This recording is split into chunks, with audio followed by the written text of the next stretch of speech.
అన్న నమస్తే. నమస్తే. ఏం పేరు అన్న? నా పేరు మొహమ్మద్ ఇబ్రాహిం. మొహమ్మద్ ఇబ్రాహిం. ఏం చేస్తుంటావు? నేను బిజినెస్ చేస్తాను. బిజినెస్ అన్న. ఓకే. ఎక్కడ ఉండేది ఎక్కడ? Sriram Nagar local. Okay. So మరి శ్రీరామ్ నగర్ లో పరిస్థితి ఎట్లా ఉంది? అంటే అభివృద్ధి విషయంలో చూసుకుంటే ఎట్లా ఉంది? అంటే రోడ్లు, డ్రైనేజ్, వాటర్, కరెంటు సమస్యలు ఏమైనా ఉన్నాయా? ఏమి ఇప్పుడు లేదు, కొంచెం కొంచెం ఉంది సార్. చాలా ఇక్కడ మాగంటి గోపీనాథ్ చాలా వర్క్ చేస్తున్నారు. ఇక్కడ డ్రైనేజ్ వర్క్, వాటర్, ఇక్కడ వాటర్ ప్రాబ్లం ఉంటే అక్కడ పెద్ద ఎస్పీఆర్లో మొత్తం ఒక ట్యాంక్ కట్టిపిస్తున్నారు సార్. ఒక కాలేజ్ కూడా కట్టిపిస్తున్నారు.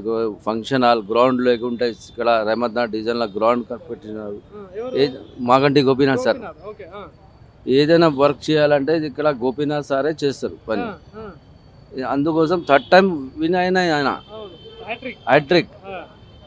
ఏదైనా చిన్న చిన్న పని కూడా ఉంటే సార్కి చెప్తే ఇమ్మీడియట్లీ అయిపోతే పని. గోపీనాథ్ ఏం పనులు చేయలేదు 10 ఏళ్లలో అని చెప్పేసి అంటా ఉన్నారు కదా, మరి నిజమేనా? అది చెప్తారు, ఎందుకంటే ఇప్పుడు కాంగ్రెస్ వాళ్ళే చెప్తారు ఇది చేయాలి. అప్పుడు నీకు లాభం సార్ తోటి అయితే మీకు ఎద్దు అబద్ధం చెప్తారు. మీరు మాకు అయిందని సార్ పేరు చెప్తున్నారు. ఓకే. సో మరి ఇప్పుడు ఇక్కడ కాంగ్రెస్ నుండి నవీన్ యాదవ్ అన్నాడు కదా, సో మరి ఆయన గెలిచే ఛాన్సెస్ లేవా? ఇప్పుడు ఇక్కడ చాలా వర్క్ అంటే మాగంటి గోపీనాథ్ స్టార్ట్ చేసినారన్న. అంటే అందరికీ నమ్మకం ఉంది. టీఆర్ఎస్ పార్టీ ఎట్లా వర్క్ చేసినారు. ఫస్ట్ కాంగ్రెస్ 200 ఇస్తే కేసీఆర్ సార్ వచ్చి 2000 చేసినారు పింఛన్. 4 ఇస్తలేదు కదా సార్, ఇస్తలేదు. ఇస్తారని చెప్తున్నారు, ఇస్తలేదు. 6 గ్యారంటీ చెప్పినారు. 6 గ్యారంటీలో ఎక్కువ గ్యారంటీ ఇచ్చిన ఓన్లీ బస్ ఫ్రీ. వాళ్ళే మళ్ళీ గొడవ అవుతుంది బస్సులో.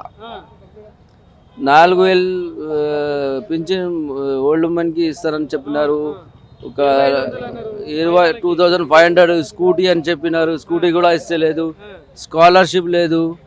పిల్లలకి స్కూటీ ఇస్తారు, అది కూడా లేదు. రైతు బంధు లేదు, ఏం లేదు. ఒట్టిగా ఒక బస్ ఫ్రీ చేసినారు. లోపల పోతే అది కూడా గొడవ అవుతుంది బస్సులో. మొత్తం ప్రజాపాలన అందిస్తున్నాం కాంగ్రెస్ ప్రభుత్వం అంటా ఉంది. అది ఇప్పుడు అందరికి తెలిసిపోయింది అన్న, కాంగ్రెస్ అంటే ఏముంది. ఇప్పుడు నెక్స్ట్ కాంగ్రెస్ రాదు.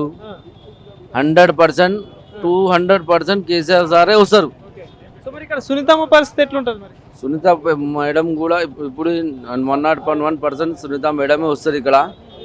అంటే సార్ ఏం పని చేసినారో దానికోసం చూసి ఓటేస్తారు. మన వన్ సైడ్ ఉంది ఇది బీఆర్ఎస్ ఇక్కడ. అంతే అంతే.